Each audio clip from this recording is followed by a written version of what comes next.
Hey guys, welcome back to the Blue Collar Future Podcast. I'm your host, Jaden Robison, with our host, Jessie Demler. What is going on, Jessie? What's up, dude? Finally relaxing. Finally relaxing. I mean, you're traveling out of town and your work is supposed to be Monday through Thursday, but I see you're still out there working every other day, so especially today. Yep. That's the joys of running the circus, you know? Dude, it's always the joys.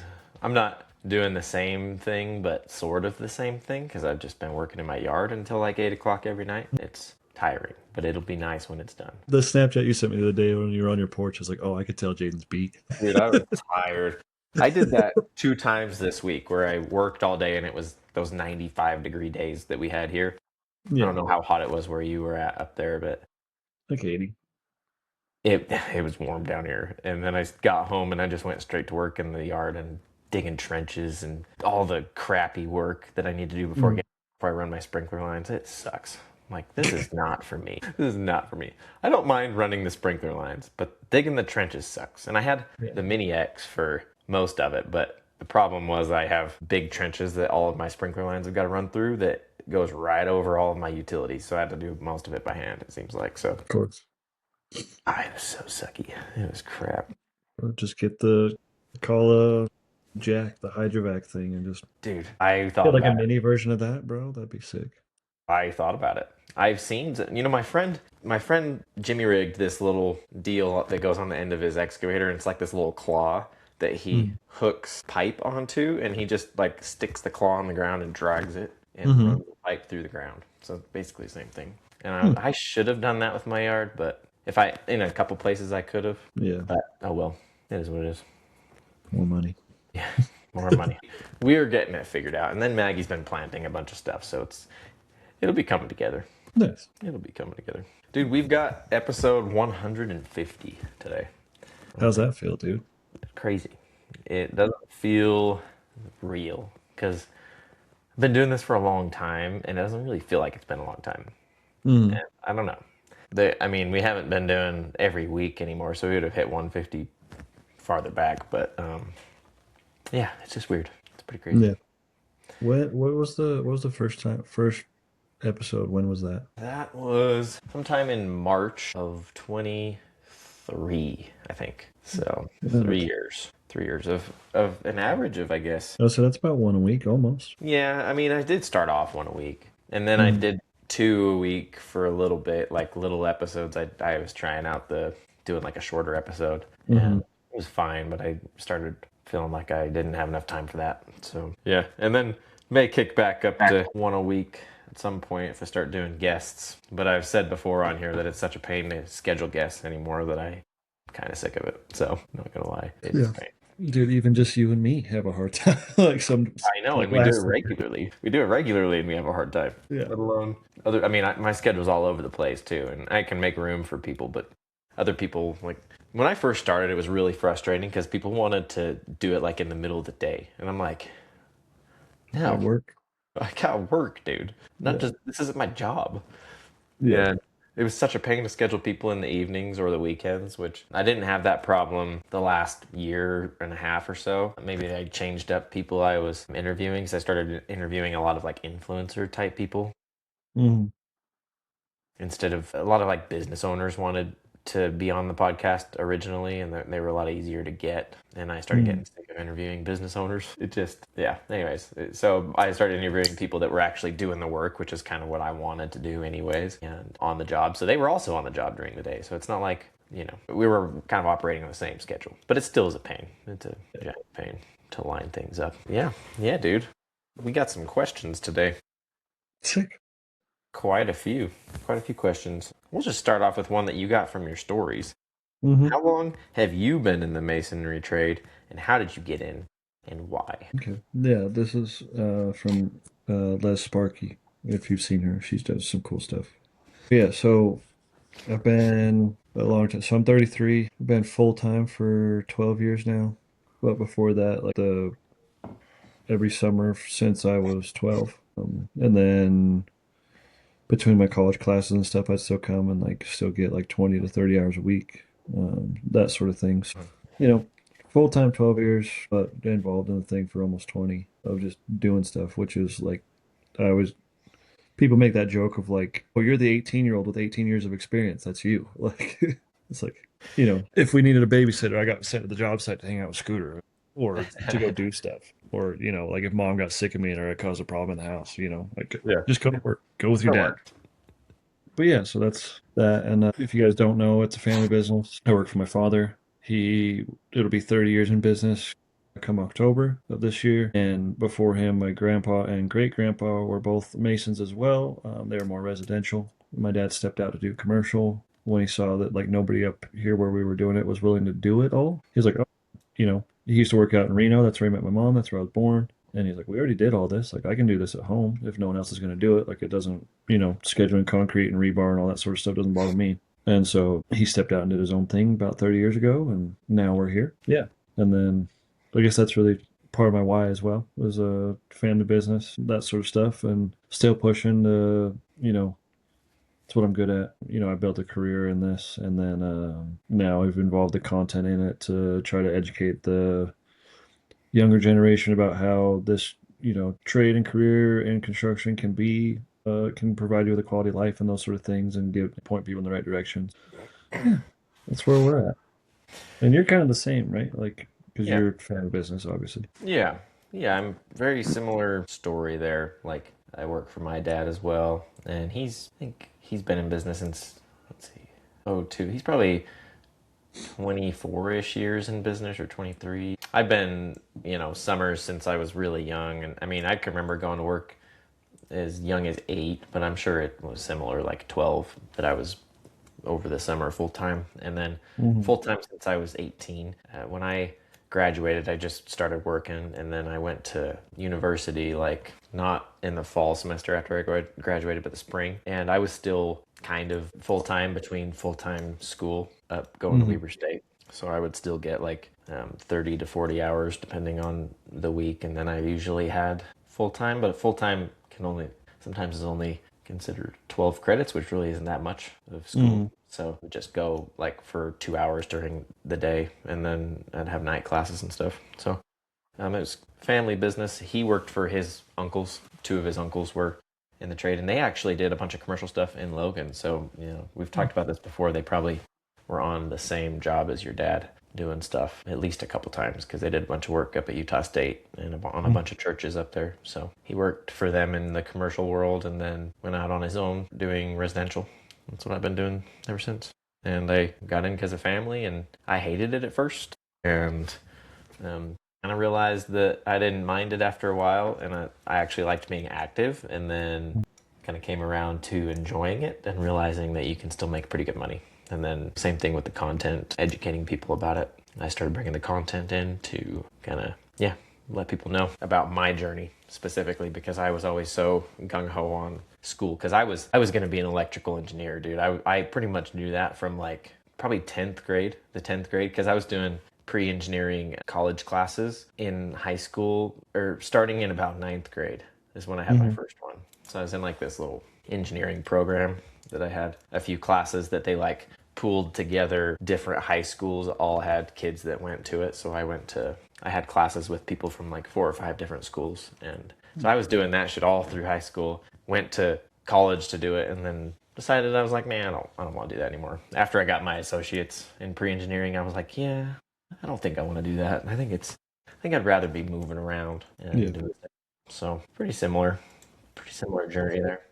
Yeah, I did about the same. I was like, there was a time in my life where I was like, I hate this, like all of it. I didn't get a choice. I'm the firstborn son of a masonry contractor. Mm-hmm.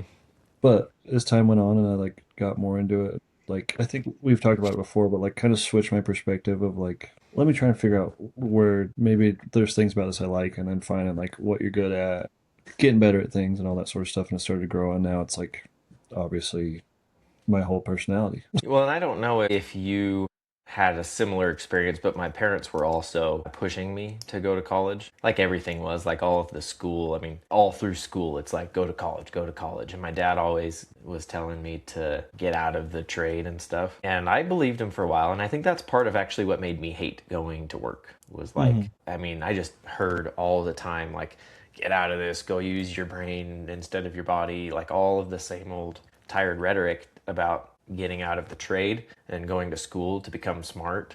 Mm-hmm. And it's like I started to see and realize that there's a lot of people up at university that are freaking dumb. Okay, they are dumb people. And then all they do is sit around all day. I'm like, I freaking hate sitting around. How am I gonna keep up doing that? I really enjoyed learning and I was Mm-hmm. pretty good at all that stuff, but I like being active, dude. I like building stuff, and you can't do that from a desk. So yeah, I mean, I think that's part of what contributed to the fact that I didn't like going to work was the rhetoric surrounding it, and that's part of why I always am bringing up the misconceptions about construction because a lot of it is your mindset, and it can feel a lot harder and a lot suckier than it is if like all you're sitting there doing and thinking in your head is I wasn't smart enough to go to college, this sucks, I should have got out of this forever ago, like all that same old stuff, instead of realizing that you can actually enjoy what you're doing and you can develop a passion for it and start enjoying it. And you'll have sucky days, but everybody does. It's just a different type of sucky. So yeah, Yeah. that's kind of me. Yeah. Dad was like push us to go to college because me and my sister, right? Just more because he never had that opportunity. So he's like, you got like, go do it. I never had that, go do it. But then I did the same. I got my associates and was just like, I remember sitting in that class and just being like, this dude's dumb. I'm like, why am I paying him for this when I could just go to work? And so Yeah, I dropped out, took my tuition money, went to Hawaii for a week and a half, came back and went to work. nice. Yeah, Yeah. go to explore the world and get some experiences rather than sit in a classroom. Yeah. And that's, yeah, I mean, I was going to school for business administration anyway. So it was like, well, I don't know, just go learn how to run the business. I don't I don't want to get too conspiracy theory on you. This won't be really that bad, I guess. But a lot of the professors are like have only ever been in school. Hmm. If you think It's about all it, theory. it's like go to school all through, as a kid, you go to college and then you start teaching people. Like if there's no in between there that they have any experience doing other stuff, what are they teaching me about? Hmm. Because that's the hard part is you get people into that system, they don't get any real life experience, and so they couldn't possibly relate to why someone would want to um, actually have a physical job. And Hmm. it just perpetuates the thought. Like all of your teachers, your high school teachers probably were the same way. They went all through up through high school and up through college, and then they started teaching high school and acting as if they've been out and doing anything else. I'm sure some of them did.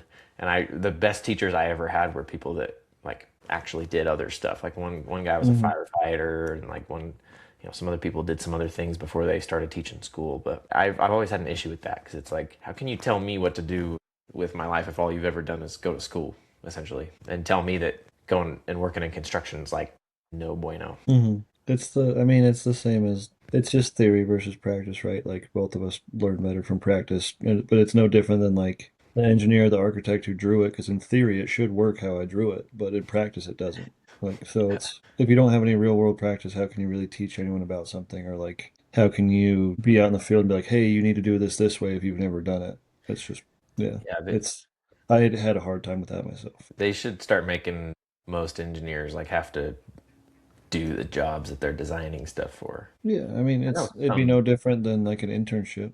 Like your summer internship is working on a crew. Like you can Yeah. figure it most, you're gonna run into like in 3 months or 2 months, you probably see a lot of the issues that you're gonna run into, or at least like have a Hmm.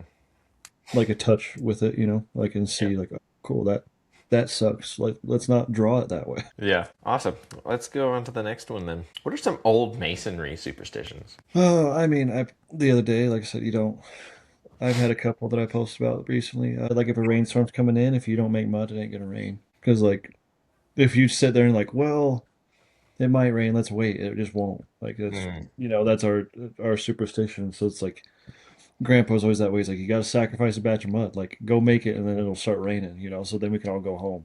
That or like you don't grout at on Friday, which is Hmm. if you're unfamiliar with masonry, grouting is like when we do block fill. So we fill all the block with concrete, and like the pump inevitably, if it's a Friday afternoon, something's going to go wrong. It's kind of like saying like this is the last piece, or like, oh, this will only take an hour when we're out of here. Like same thing. You just don't you don't do that because you're just asking for it.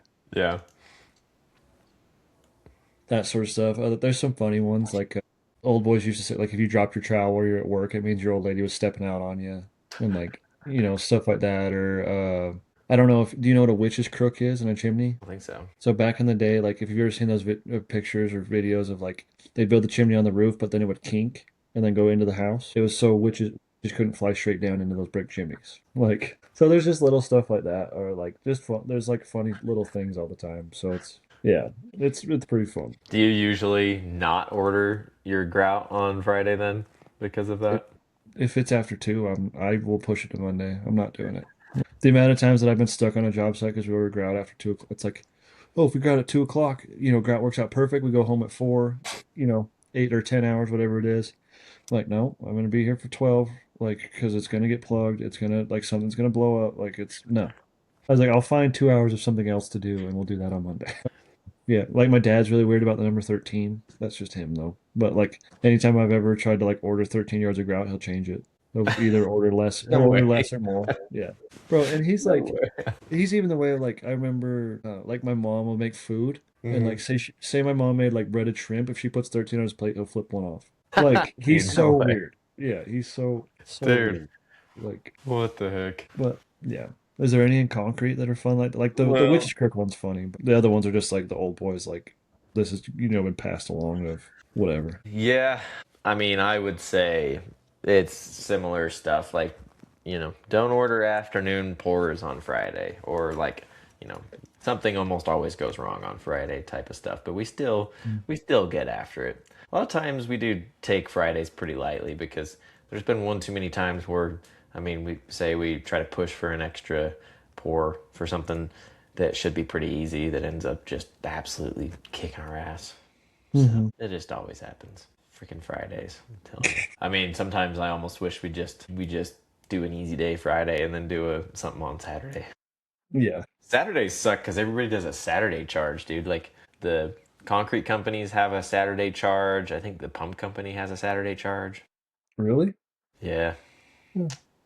I Yep. mean, Charge you extra. interesting. I mean, like I kind of I would get the pump or like the labor, but like the plant's open anyway, so why are they charging? Yeah. I mean, sometimes it's the difference between opening and not opening. Yeah. And if they don't have enough orders in on Saturdays, I think sometimes they don't open. Oh, And okay. sometimes they're like, nah, we won't take send Yeah, any. you push that to Monday. But it's weird because I mean, a lot of times they are just open on Saturdays. Like they have the way that it works though. People schedule things out pretty far. Hmm. Like you can't just call them most of the time and say you need concrete. They're gonna be like, no, no, you can't get that. Like you couldn't call Saturday morning and say I want 10 yards of concrete. They'll be like, on Monday or Yeah. next Saturday or something Yeah. like that. Like, even for us, where we pour a lot, they won't just send mud out. A lot of times, we have will calls in every morning and afternoon for trucks, so they kind of know to expect an order from us. Hmm. And if we want to do something on a Saturday, we have to call in like probably like by Wednesday to let them Yeah. know. But yeah, yeah, Fridays, fucking Fridays, dude. I'm telling you, something happens all the time. Yeah. If it's an easy Friday, dude, I'm always just like, hallelujah. You know what I mean?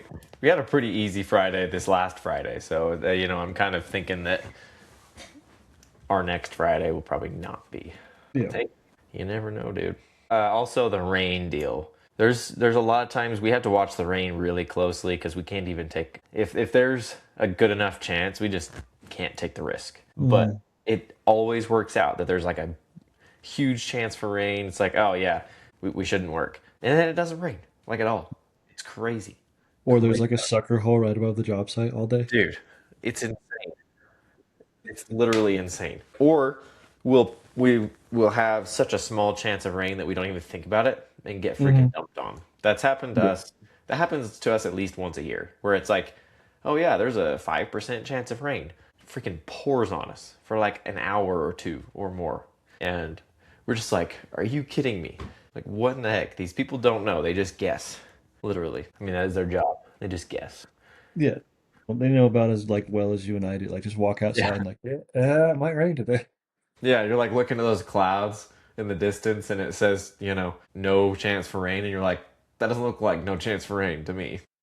Yeah. Watching it get closer and you're like, shit, we're screwed. That's Well, I think I was gonna say one of my favorite ones. It's not really a superstition. Well, maybe like lore or something, but like anytime you build like a column or like a mailbox or something, Mm. all the all the old masons would tell you to run it in, right? So as you get to the top, don't run it perfectly level, and because for whatever reason, your joints will get bigger if you run it perfectly level as you go up. And if you ask any old mason why, they're like, well, the Earth is round because it gets further away. So it goes. And like they have like it's the dumbest thing ever, but it always made me laugh when I was younger. I'm like, oh, you got to run your column, man, because the Earth is round. Otherwise, it'll get bigger. That Yeah, was but that what was my way? But what way? so like you always like you run like all your points in Yeah. toward the center. So if you run perfectly plumb for whatever reason, it's like your head joints always get bigger for some reason, and they would just be like, oh yeah, it's because the Earth is round, because like it's gonna fall out like this, and it always made me laugh. For whatever reason, like I'm sure there's a real reason, but it's unbeknownst to me. Yeah, I don't know. I don't know. Oh, I had a question on your grout stuff. How much do you usually order for grout? You usually have to order. Small load fees what starts at 5. Yeah, I Well, I hit. try to. Yeah, that's It used ridiculous. to be 3, but I try to order over 5. But the most we've ever done is like 40s, 50 ish, like Really? To run somewhere in all there, like through that little 4 pump you foot. have? That's That's the most like typicals. I would say typicals anywhere from 7 to 12.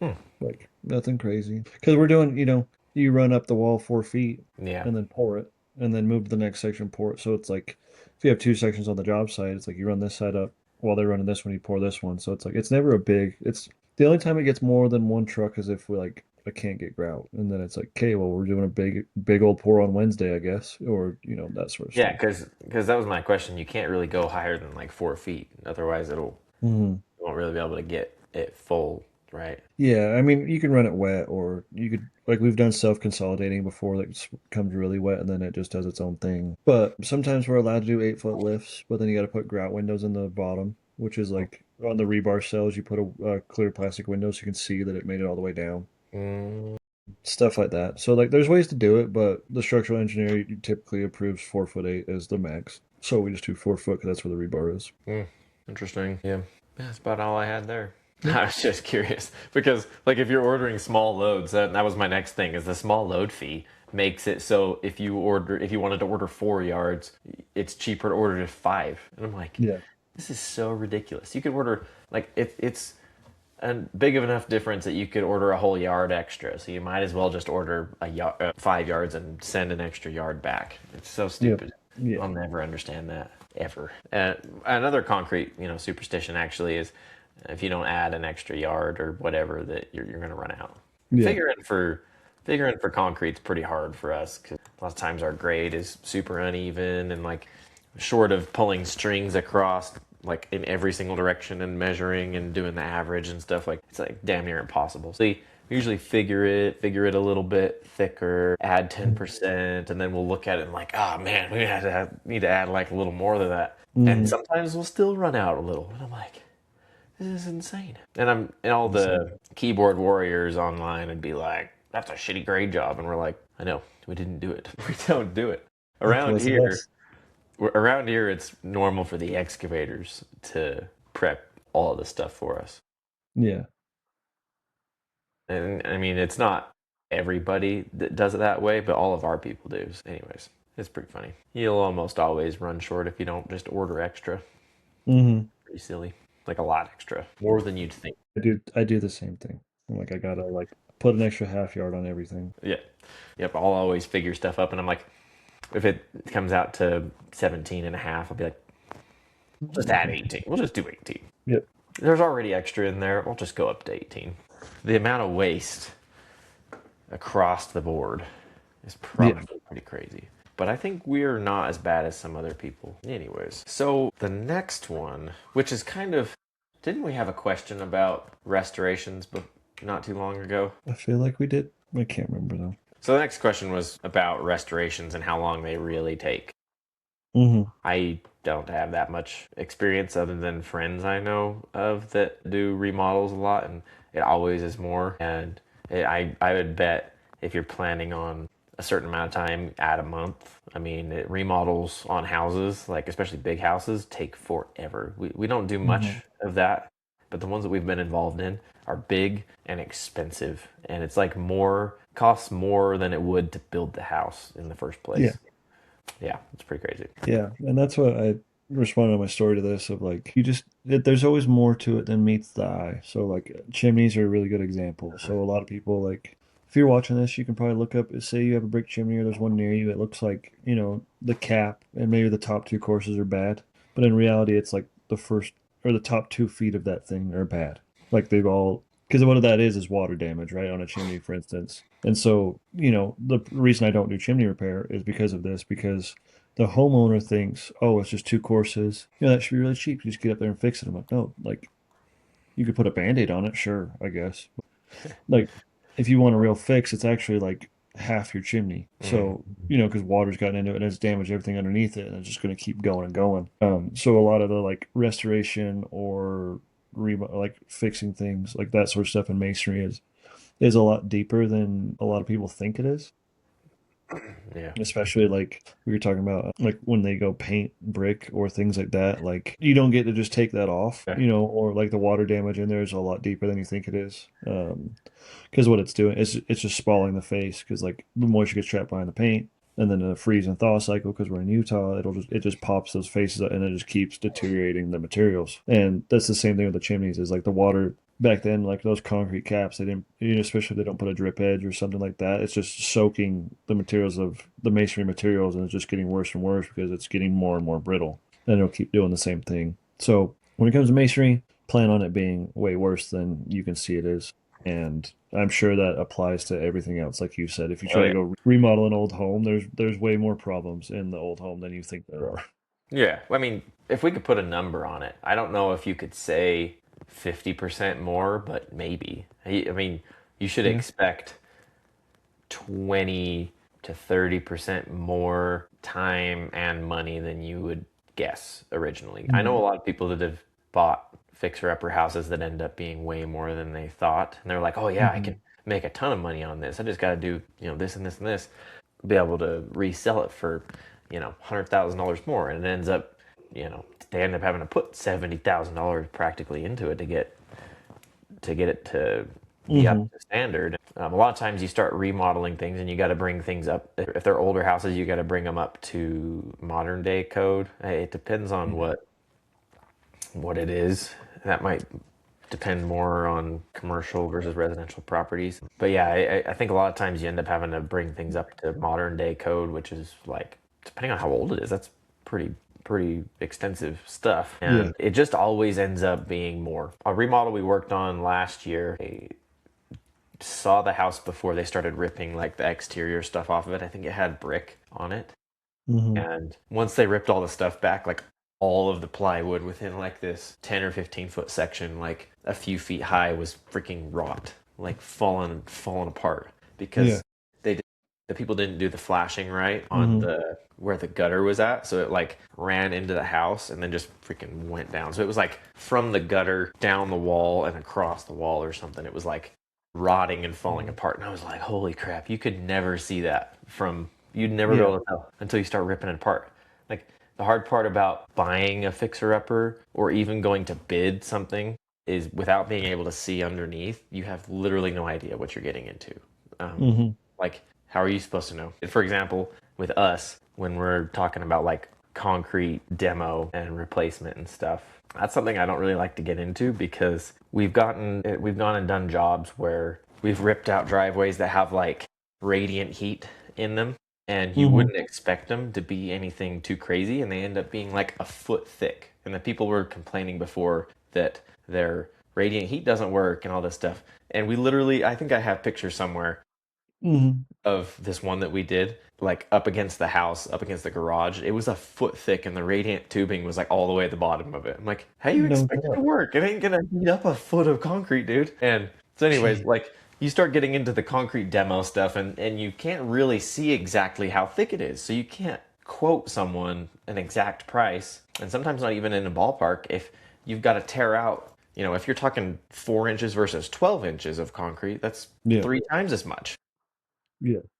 It's, I mean, that's a huge difference, especially when concrete's so heavy to haul off too. or it's Hmm. so expensive to haul off because it's so heavy. So yeah, it's like you should always expect more, and that's part of the reason why I don't do the whole remodel thing. But part of me has wanted to buy a fixer upper Hmm. and do that, but I just don't want to. I don't like taking the risk. Maybe I'm not much of a risk taker.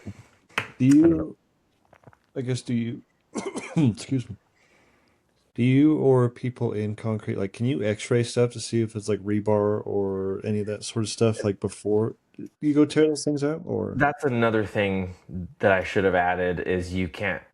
I think you can X-ray. I'm pretty sure Mhm. you can, but the tools are expensive, so unless you did it all Yeah, the time, it's not worth it. But you sure. like have to have uh, an estimate with rebar and without rebar because you start tearing stuff out that has rebar in it and it does Yeah. not come apart. Like, No, it's impossible.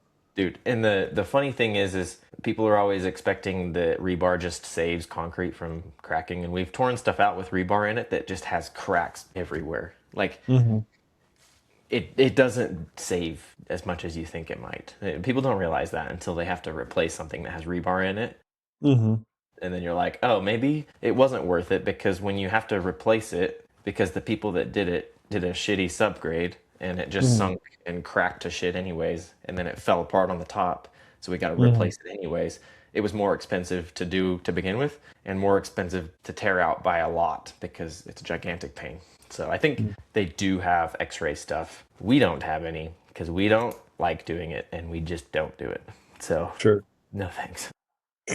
But It's understandable. even a lot of the people that demo concrete, I doubt have X-ray tools. It's just not very common that I don't know anybody that does I personally, said, yeah, unless you were doing full demo like like all the time. 100% of the time, yeah, I guess that makes sense that you wouldn't have one. Yeah, yeah. You have to have a. I mean, it's such a pain. And then people don't understand either when you're giving them bids that you can't see what's going on back there. So Mhm. like they'll see your bid and be like, "That's super high. There's no way it should be that much." And then they'll go with a cheaper bid because they underestimated, and then it ends up being what you were gonna bid or Yeah. what you estimated because there's way more going on than you thought. So it's a whole game of like people just don't. Yeah, I mean you just expect more Mm. than I'd say 20%. Maybe that's a good number. Just always expect 20% more than what you're thinking it's going to be or Yeah. what it should be, quote Yeah. unquote. I agree. It's like we always joke around that like people estimate things as if every day is going to be a good day. Yeah, Like right. it's not. Like, Never is. Awesome. Let's move on to the next one. One of my friends, one of my good buddies, actually the one that is helping me design my yard, my sprinklers. He is my water expert, Steiner. So he asked about logistic strategies. And this is something I've had to think about a lot lately because I've been doing a little bit more of that. Like the boss went out of town, and so I was doing the logistics and scheduling and ordering of stuff. hmm. But I'll start off by asking you how you manage your day to day stuff because I've been meaning to ask that because you guys have these big long projects.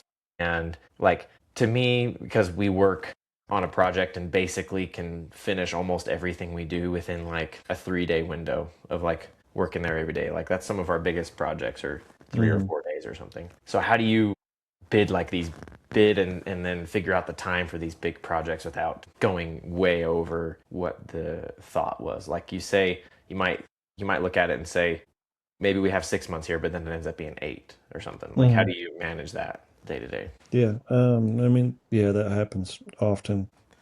I mean, the goal is that, you say you have a 6 month, like this out of town job where 3 to 4 months. So it's like just kind of reverse engineer it, right? Of like, okay, this is the allotted time that we should have to build this, like, and their completion date.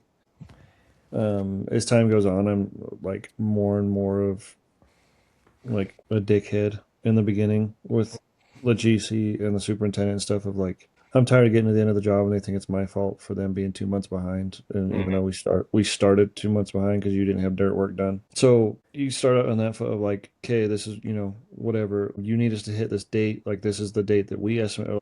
We estimate it's going to take 3 to 4 months. That's what it's going to take, not the two that you want it to take. And then you just kind of reverse engineer it from there. So it's like if I know that I have 60,000 block and I only have 12 weeks, then we got to lay 5,000 block a week. So that's you break that down to 4 days. It's roughly 1,200 block a day.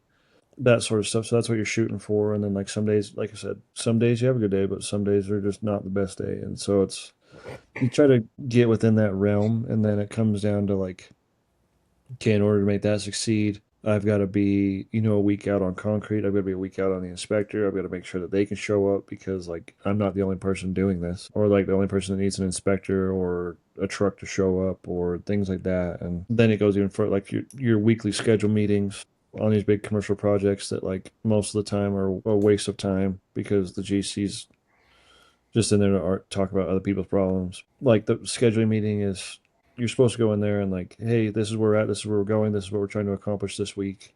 Is there another trade that this affects? Is this the sort of thing? Like usually for us, it's the electrician or the plumber or the concrete guy or the steel guy. So you're trying to be in here in 6 weeks, so I need to be to the roof line at least by then so that you can set your trusses. Or, hey, we're going to go put 4 feet over there, and you got to make sure to raise all your conduits, all that sort of stuff. It just comes down to a lot of communication. Then, like I said, you put in the bid and reverse engineer it to be like, okay, we have 4 weeks, like payroll's 20 grand a week. That's what means we have this much amount of payroll, which is what, 80, 320 to 350K in labor costs, and then you have fuel, concrete, all that sort of stuff, and you start adding that up, and then move your number around based on that, as well as what we charge per material or per unit, and those sort of things. And then after the bid's accepted, it's just down to a lot of communication. Like I try to be pretty good in the day to day of like every morning.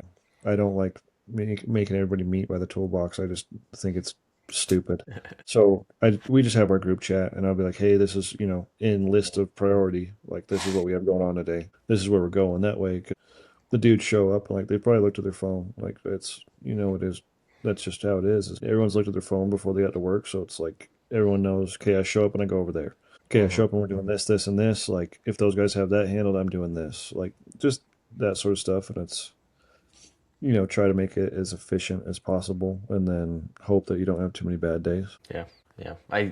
It's just for us it's weird because usually we're on like multiple jobs a day, not one job for multiple months type of thing. Yeah. So the logistics for us is super different. I mean, for us, a lot of it comes down to making sure that we are a couple days ahead on our pours because we always need to have our pour for like 2 days ahead ordered and planned out. And I usually prepped at least, I mean, at minimum the day before. Like a lot of people think that concrete guys are weird because a lot of concrete guys show up and like prep that morning Mm-hmm. and then pour, which is absolutely insane. We've never done that. And people ask me about it. They're like, how come concrete guys always do that? And I'm like, I don't know, because we don't do that, because that's ridiculous. Like, we don't fly by the seat of our pants type shit. Actually, I have a funny story about that. I went out and I was leaving to go up to a job. One of my guys met me at my house to ride with me. And there was a mixer parked in front of my driveway. And it happened to be someone we knew that we were pretty close friends with. And I go up and talk to him. I walk up, I'm like, get the hell out of my way. And he's like, hey, you want 10 yards of concrete? And I'm like, why? And he was Yeah. like, these guys showed up and the basement wasn't ready, so they can't take it. He's like, I'm just going to go dump it anyways. And I was like, how in the hell do you order concrete for something that's not ready? Yep. What the heck? So, like, for us, I mean, we show up and every job is basically like the morning. Like, we have a morning pour, and then we have a plan to kind of start sending guys to another place to prep. And usually we'll split up to like a couple different places to work on jobs, depending on how much time it takes to get those jobs ready. And so usually we try to be like a couple days ahead, but like you can't fly by the seat of your pants like a lot of these guys do and just order mud because the contractors say it's going to be ready, because they do that shit to us all the time. They'll be like, oh yeah, Mm-hmm. yeah, we need this done by this, this day next week. It'll be ready for you. And we'll go and look and it's not. And we're like, you guys going to prep this anytime soon? We need to be here a couple days ahead of when we're going to pour. We can't just show up and do it.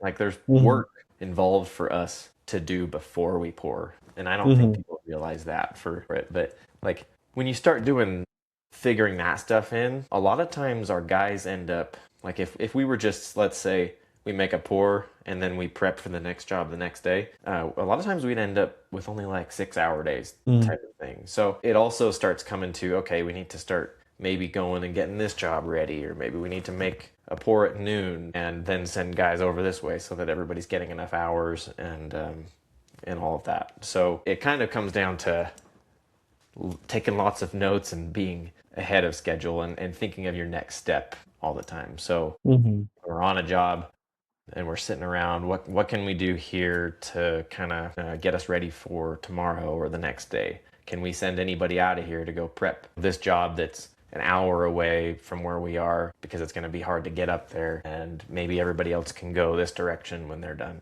So like, I think for us, it just comes down to making sure we're thinking of the next step all the time to make sure that we're on top of it. And you start getting down the nitty gritty and it's like, okay, well, how many hours does everybody work? Can we get anything else done? Can we make an extra pour? You know, what's the weather doing? How hot is it? All that type of stuff. It's kind of a logistic nightmare if you're not like cognizant of what's going on. Because you can't just like, oh, yeah, let's go pour this thing at 50-yard house, this basement and stuff at noon on Thursday. Like, you can't just do that. There's a lot of prep work involved, and you can't make that big of a pour usually in an afternoon because it's too hot. Yeah. Like, all of that stuff comes into play, and it's kind of a mess if you're not constantly looking to the next step and being at least a couple steps ahead of where you're at. So like that last job we did, that where it kind of became a time crunch and they were, being ignorant. Yeah.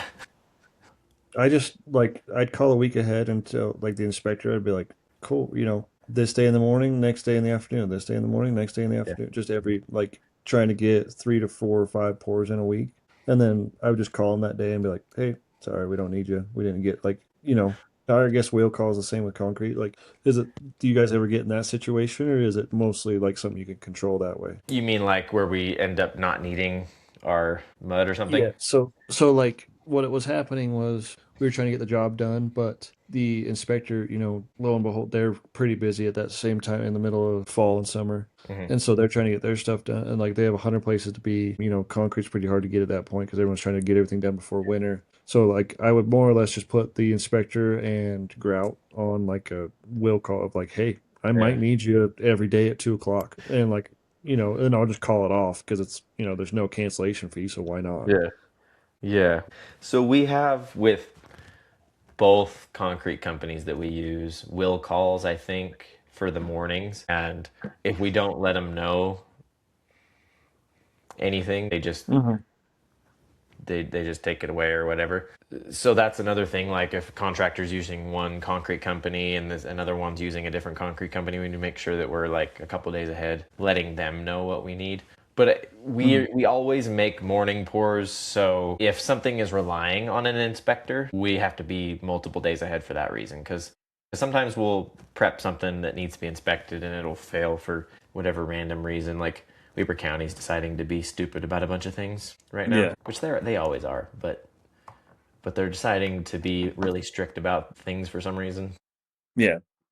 And like, not things that we would expect, like having angle iron when we really shouldn't need it, type of stuff. So In the we always have pad? to be like, huh? In the pad? Like, if we're doing like a suspended porch or something, Okay. I was like, excuse me? yeah, right. No, I know. We do have to put angle iron up sometimes. Like, yeah. So if we're doing like a suspended porch, the steel companies say you need 2 inches of bearing for the metal decking sitting on the concrete on the foundation wall. Weber County's decided that they need 3. So, that was something that we prepped one and they failed because it needed angle iron, and we're like, what? This stuff's engineered for 2 inches of bearing. What are you talking about? Anyways, so we have to be a few days ahead on stuff that needs to be inspected, and usually we just don't schedule if it needs to be inspected. And because we're usually going to so many different jobs, we usually have like a list of jobs that we're looking at. So like that helps when since we're driving around. Like, let's say we're in North Ogden one day, we've got like a couple jobs up that way, we can send some guys there. But if something is more of a priority, South Ogden, we'll say, or in Logan, like we've been up to Logan and even Manaway and stuff. That's more of a priority. We have to make sure we're sending guys up there ahead of time to make sure that everything's ready for us and prepped and stuff. So with stuff that needs to be inspected, it's like we can't really get it on the schedule more than we need to have an inspection at least a day before or something before we're going to pour, because if it fails, we got to be able to fix it. But usually, if it ever does, which Usually it doesn't happen, but if it does, we can fix it pretty quick. And so we can pretty reliably schedule a pour a day after an inspection, but Okay. typically not the same day because Gotcha. you never know what'll happen there. Unless we can have somebody on the job when the inspector's there, which doesn't Yeah. typically happen. Gotcha. Cool. 'Cause that's, yeah, I mean, we're going inspections like an hour before grout. Yeah. Well, I mean, with you guys, it makes a little more sense because you're all on the same job, but like you could almost just have other stuff you're working on like that. That would be where you would end up having like multiple things ready before you order some concrete. Like not just prep this, do the one section and get it inspected and then pour it. Like if we're relating it to us, like we've got, this thing and this thing over here on this other part of the job that we're also working on in case. So, Makes sense. yeah, I don't know. It's just the difference in the trades is really crazy because we don't spend much time on jobs. Like we're just not on the job very often, and we're also at the beginning of the project and at the end of the project, and then part of the middle of like a house build or even a commercial building will be there at the beginning and then sometime in the middle and in the end. So it's like it's really weird trying to fit all those little pieces in because they all take different amounts of time and for the prep and for the pouring. Interesting. Yes, sir. Well, we've got a quick one to end it off. Might as well. We'll make this quick. What is the best thing to put money into for retirement? What do you do for your retirement, Jesse? Dogecoin. I mean, hey guys, you're talking to a concrete finisher and a bricklayer about finances. So let's be real about this. Like, I'm not a financial advisor, but there's plenty of resources for you to go find people that are smarter than me at this. And so like, that's me. I'm gonna hire that person, a financial advisor, or my accountant and some other things. But you got your 401k, you got your Roth IRA, those sort of things.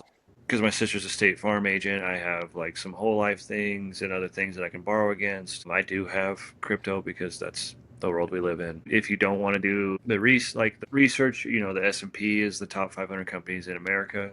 They're probably not going to fail. The average return is 8% every year, so that's a pretty safe spot to put your money, especially if it's in a Roth IRA, because then you're not going to get taxed on it until if you wait till you're 65 to remove it.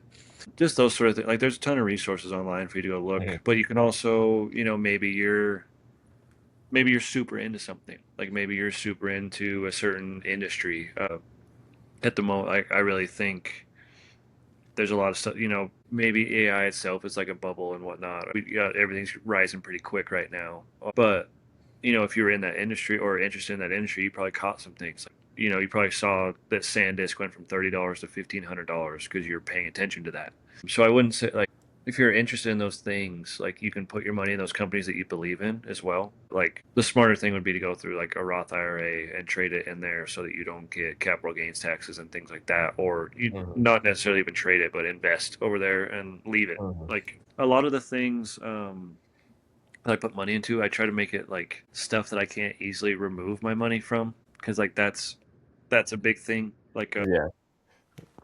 so like that's why I liked, my sister. I said she's the State Farm agent, so the insurance thing, like I have to do a couple steps to be able to borrow against that, and so it's like halfway through it, I'm like, well, maybe I don't really need to do that, or like my investment, I'm like, I have to, sign into this, do this, do this, and do this to liquidate an investment. I'm like, maybe I shouldn't do that. And so, like, personally, whenever I get some of money that I didn't expect, like, my social media money and things like that, like those bigger checks I'm getting, I'll just put them away somewhere in one of those rabbit holes or pigeonholes, sorry, so that I can't get to it. Because otherwise, I'm gonna be like, what sounds really cool is a brand new dirt bike.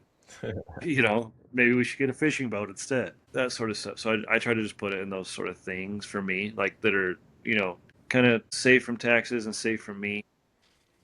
But I very, very strongly believe in, like, one of the first things you should invest in is yourself. I think you should invest in your education. I think you should invest in your health. I think you should invest in the things that make you better, that would help you grow your skills to make you more money, or make your life longer or more enjoyable, or those sort of things. So like, whether it's the books or the podcasts or a gym membership or like the little things, like, I know that that's probably not what this question was about, because they're probably talking to me about finances, but that's if I was going to say the first thing you should invest in, it'd be yourself, and then I would figure out how to find a way that best works for you to put your money somewhere that's not being taxed and that you can't easily remove it, because it's too tempting once you get a certain amount of money to be like, oh, I can use that for this. Or at least it is for me. I'm not, Yeah. like I said, I'm a bricklayer. I'm not a finance guy. Like I have friends that do that. So, you know, I don't have the discipline Yeah. to have that amount of money just sitting here on the table with me and like, look at that. Like it burns a hole in my pocket. So I remove it from myself. Oh yeah, But real fast. yeah. Yeah, I think the question was about finances, but I would definitely say, depending on the point in your life, that you should do exactly that: is put money into yourself, into experiences and education, and even time to try things out and stuff. So Yeah. yeah, I would definitely say that. I do. I like the save it from taxes and from me. Uh, Yeah. I'm as bad as the government. Don't get me wrong. Like, I'm, don't give me money, they're, they're, they're taking half of it and I'm spending the other half fast, just as fast as I can, So it's, right? I So gotta be smart because I learned that about myself. But yeah, yeah. They asked like what's the best thing to put money into for retirement. I think you answered that pretty good. I think like if you're taking a more like let's say from a employee versus a business owner approach, there's other options if you're a business owner. Mhm. You can like set up IRAs through your company that you can invest more into Mhm. than like a Roth or a traditional. And that's what we have. So as an employee, I can contribute to a simple IRA, which is like I think they raised the limit to like $12,000 a year or something, and it's employee Okay. matched or employer matched up to 3% is like Mhm. the programs. They can't change it. Like he couldn't change it if he wanted to. So I just put like I don't know what I'm putting in, but it's pre-tax money that I never see, and I think it amounts to like $100 total a week, including my match. But Mhm. if I was to not do that, I would maybe be seeing $20 of that, or less. You know what I mean? Like $15, because I think I Mhm. have like a 4 or 5% contribution plus a 3% match. Mhm.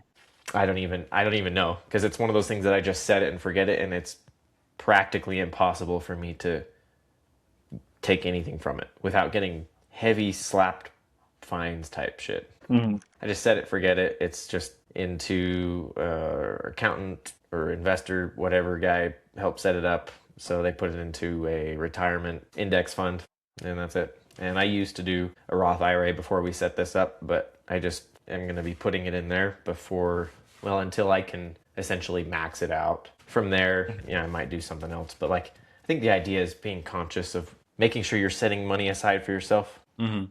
like saving money for yourself and then putting some somewhere. It doesn't even have to be that much. It's Yeah. just about the idea of putting it away and never touching it. And then congratulations, in 20 or 30 years you could be a millionaire, that type of thing. It's not Yeah. that bad. You're going to be working the whole time anyways.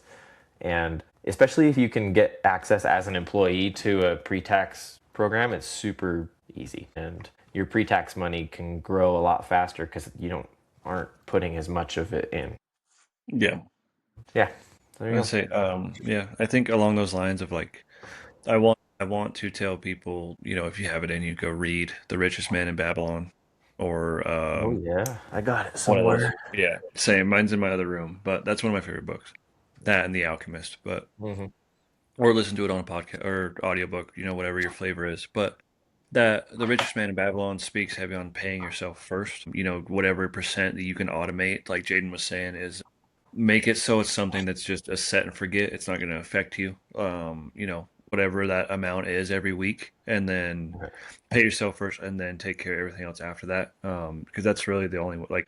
Otherwise, it turns into like you get your paycheck, and you're like, cool, I got to pay this, this, this, and this, and now I'm going to have fun with this, and you just And now spend I that have money. this much money left, and I'm gonna spend it. Exactly. So if you pay yourself first, your investments first, and then take from that pool to do all your other things and have fun and that sort of stuff, then it just makes it so that you have no choice. It's If you can figure out how to put 10 to 20% of every one of your paychecks away into something that's like Jade's saying pre-taxed, and then into something that grows that you can't mess up yourself, that's the goal. Yeah. Well, and how that would work too is like an employer, you'd be putting your money in and that would just be writing off that amount for your taxes. So you just wouldn't be paying money on that for Yeah. taxes. Yeah, I mean, not to get too deep into it, it's really not too bad. But something crazy happens when you start consciously like setting aside money. You start to have more of it. Yeah. You can start like actually doing stuff. So like if you've never been somebody that can say, okay, here's my paycheck, I'm gonna set $100 over here and just leave it, and the rest of this can go to bills, and then whatever else from that is spending money or whatever for the week. If you've never done that, I'd suggest trying it, and also doing the retirement thing, and maybe doing like one little step at a time, like start contributing like a little bit of money to retirement every week until you start getting used to it, and then doing your saving money, like setting $50 aside a week or even $20 aside every week for saving. You'll start to realize that you can set aside money pretty quick, but also like it's a compound effect. Even not even like mentally, you start accumulating more money with more than you would think, I guess I'd say. Mm-hmm. It's like the money attracts money. Yep. And that's, yeah, The Alchemist and The Richest Man in Yeah. Babylon are both great on those principles. Yeah, I never thought that would happen, but when I got my first like $10,000 for like an emergency fund set aside, the amount of money that I was making extra on side projects or on like, or that I was even just able to set aside, I felt like it was coming out of nowhere, like it was materializing. And I was like, dang, where's all this money coming from? But you start getting into the habit of not spending money, and when that happens, it becomes so easy to save it and not spend money on things that the transition, it almost feels so natural that you're like, wait a second, how do I have all this money? I used to be broke all the time. So yeah, that's a little off topic of retirement, but it all works in together. I agree with you though. Like I had similar experience. It all plays in. Awesome. I think we got all the questions covered, and we appreciate everybody submitting questions. It's really fun I mean, we had some different questions than what we normally get, and that's always fun. So we like having different questions. So thanks for shooting them out. And if you ever want to ask a question, look for our stories or send us a DM, and we may see it. So as always, we appreciate you guys listening, and we'll see you next week. 2 weeks. Appreciate it.